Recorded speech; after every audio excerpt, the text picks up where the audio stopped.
Subscribe करिए rising Uttar Pradesh को और दबाइए इस बेल आइकन को ताकि आप पाए यूपी की न्यूज अपने मोबाइल पर सबसे पहले। मुख्यमंत्री योगी आदित्यनाथ ने कहा कि आजादी के बाद वन्य गांवों में योजनाएं पहुंचाने में 70 साल लग गए। इन 70 सालों के बाद मुझे जब प्रदेश का प्रभार मिला तो मैंने इन तक बुनियादी सुविधाओं को पहुंचाया। आज 3 साल बाद इनके पास हर प्रकार की सुविधा है। इनके लिए इससे अच्छी दीपावली नहीं हो सकती। प्रदेश की योगी आदित्यनाथ सरकार में कैबिनेट के 2 मंत्रियों के निधन के बाद खाली जगह को जल्द ही भरा जाएगा। इसके संकेत भी मिलने लगे हैं। माना जा रहा है कि मंत्रिमंडल में 2 से 3 नए चेहरों को मौका मिल सकता है। इनमें से एक चेहरा नवनिर्वाचित विधायकों में से भी हो सकता है। दिवाली के मौके पर सपा अध्यक्ष अखिलेश यादव ने कहा कि 2022 में पार्टी सिर्फ छोटे छोटे दलों से गठबंधन करेगी, किसी बड़ी पार्टी से गठजोड़ नहीं होगा। अखिलेश ने यह भी कहा कि आगामी विधानसभा चुनाव में प्रसपा यानी प्रगतिशील समाजवादी पार्टी लोहिया को भी एडजस्ट करेंगे और अगर सरकार बनी तो उनके नेता शिवपाल को कैबिनेट मंत्री भी बना देंगे। जसवंत नगर से विधानसभा की सीट भी छोड़ देंगे। माना जा रहा है कि 2017 के विधान चुनाव में कांग्रेस फिर 2019 के लोकसभा चुनाव में बसपा से गठबंधन करने के बावजूद सपा के पक्ष में कोई हवा नहीं बनी। ऐसे में अखिलेश यादव ने अब चाचा शिवपाल सिंह यादव को साथ लाने का मन बना लिया है। प्रतापगढ़ जिले में एक युवक की पिटाई का वीडियो सामने आया है। आरोप है कि युवक ने किसी युवती के साथ छेड़खानी की थी, जिसके विरोध में भीड़ ने उसकी पिटाई कर दी। सूचना पाकर पहुंची पुलिस ने युवक को हिरासत में लिया, लेकिन अभी इस प्रकरण में कोई तहरीर नहीं दी गई है। श्री राम जन्मभूमि तीर्थ क्षेत्र ट्रस्ट के अध्यक्ष महंत नृत्य गोपाल दास की सेहत में सुधार हो रहा है। बीते 9 नवंबर को सांस लेने में तकलीफ हुआ लो ब्लड प्रेशर की समस्या के चलते उन्हें अयोध्या से लखनऊ के मेदांता अस्पताल में भर्ती करवाया गया था। डॉक्टरों के मुताबिक सुबह उनकी स्थिति में कुछ सुधार हुआ है। स्थिति संतोषजनक एवं नियंत्रण में है। बुलंदशहर में भाजपा के पूर्व विधायक होराम सिंह के बड़े बेटे महेश की रात में संदिग्ध परिस्थितियों में गोली लगने से मौत हो गई। गोली चलने की आवाज पाकर परिजन घटना स्थल की तरफ दौड़े तो देखा कि महेश का शव जमीन पर पड़ा था। खुर्जा नगर कोतवाली प्रभारी डॉक्टर MK उपाध्याय ने बताया कि प्रारंभिक जांच में मामला सुसाइड का लग रहा है। लालपुर पांडेपुर थाना क्षेत्र में रात के समय बदमाशों ने घड़ी व्यवसायी को गोली मारकर घायल कर दिया और उनका बैग लूट लिया। बैग में 20,000 रुपए नगद और जरूरी कागजात थे। बदमाशों ने गोईठा इलाका स्थित व्यवसायी के घर से 100 मीटर की दूरी पर वारदात को अंजाम दिया। व्यवसायी श्याम बिहारी मिश्रा को मलदहिया स्थित निजी अस्पताल में भर्ती कराया गया था, जहां उपचार के दौरान सुबह उनकी मौत हो गई।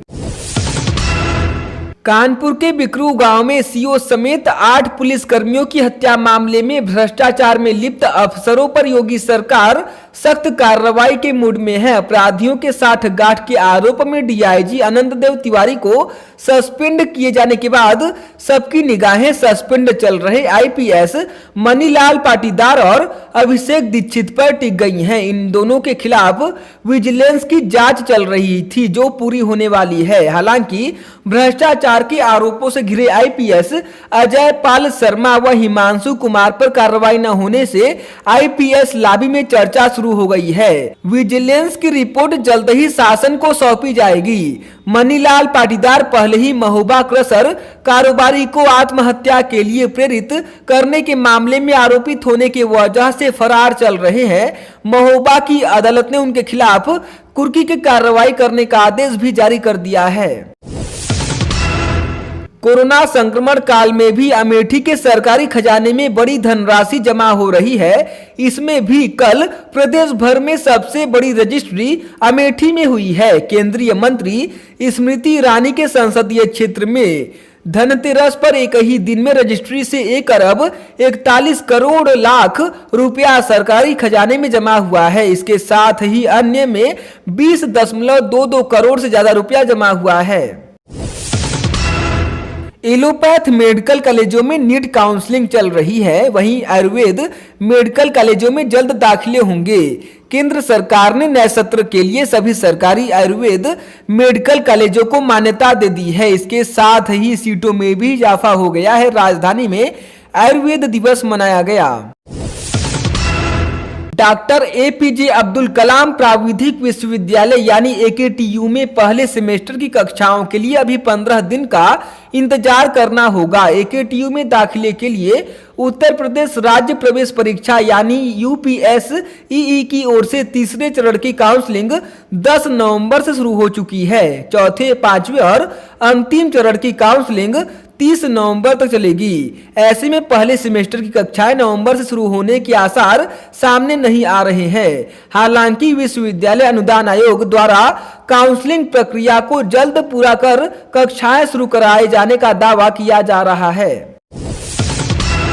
कोरोना संक्रमण से उपजे हालात से निपटने के लिए हर किसी ने एहतियात भरे कदम उठाए हैं। इन्हीं में से एक माध्यमिक शिक्षा विभाग भी है। तकनीकी और संसाधनों के लिए हमेशा से उपेक्षित कहा जाने वाला माध्यमिक शिक्षा विभाग अब हाईटेक बनकर उभरा है। यही कारण है कि माध्यमिक शिक्षा विभाग ने ऑनलाइन कक्षाएं ही नहीं, अब ऑनलाइन परीक्षा कराए जाने का भी फैसला ले डाला है। जिला विद्यालय निरीक्षक डॉक्टर मुकेश कुमार सिंह के मुताबिक 20 नवंबर से शुरू हो रहे छमाही परीक्षाओं के लिए ऑनलाइन और ऑफलाइन दोनों माध्यमों से व्यवस्था की गई है। जो छात्र स्कूल आकर परीक्षा देना चाहते हैं वह स्कूल आकर परीक्षा देंगे और वे जिनके अभिभावक कोरोना संक्रमण के वजह से बच्चों को स्कूल भेजने का साहस नहीं जुटा पा रहे हैं, अब उन्हें घर से ही ऑनलाइन परीक्षा दे सकते हैं। गोरखपुर में लाइन लॉस कम करने और राजस्व बढ़ाने के लिए विभाग हर तौर तरीका अपना रहा है। 1000 से अधिक आबादी वाले हर गांव में विभाग कैंप लगाएगा। यहां ई पास मशीन से बिजली बिल भुगतान के लिए प्रेरित किया जाएगा। मंडल के तीनों जिलों में करीब 1788 गांव का चयन किया गया है, जहां ग्रामीणों का बिल ठीक ठाक करने और भुगतान के लिए कैंप लगाए जाएंगे।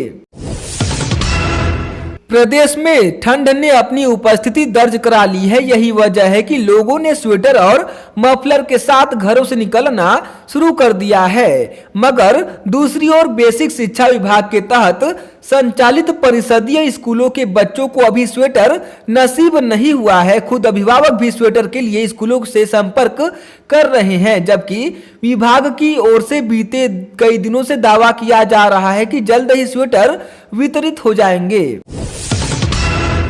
बलिया में डकैतों के पकड़े जाने के बाद क्राइम ब्रांच ने गोरखपुर में रहने वाले उनके 2 साथियों को पकड़ा है। इंगहा क्षेत्र के रहने वाले डकैतों से पूछताछ में मिली जानकारी के बाद उनके साथियों की तलाश में बड़हलगंज के अलावा आसपास के जिलों में छापेमारी चल रही है। बलिया में पकड़े गए बदमाशों से पूछताछ करने के लिए क्राइम ब्रांच की एक टीम को भेजा गया है। पुलिस अधिकारी जल्द ही गगाहा में हुई डकैती का पर्दाफाश करने का दावा कर रहे हैं। प्याज की बढ़ती कीमतों पर अंकुश लगाने, जमाखोरी एवं मुनाफाखोरी पर रोक लगाने के लिए जिलाधिकारी ने जांच टीम गठित की है। गोरखपुर मंडी में 5 सदस्यीय जबकि चौरी चौरा एवं सहजनवा में 4-4 अधिकारियों की टीम का गठन किया गया है।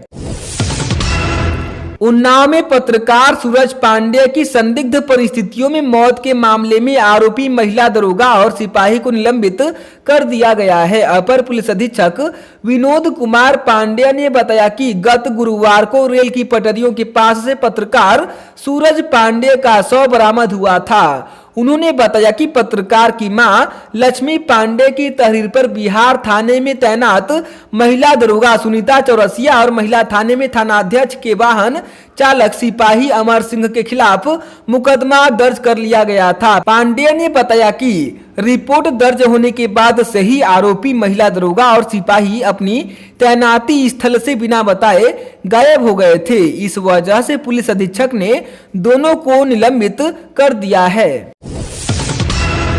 मुख्यमंत्री योगी आदित्यनाथ ने दिवाली की पूर्व संध्या पर अवैध तरीके से पटाखा बेचने के आरोप में गिरफ्तार विक्रेता को न केवल रिहा कराया बल्कि उनकी नाबालिग बेटी के लिए उपहार भी भिजवाया।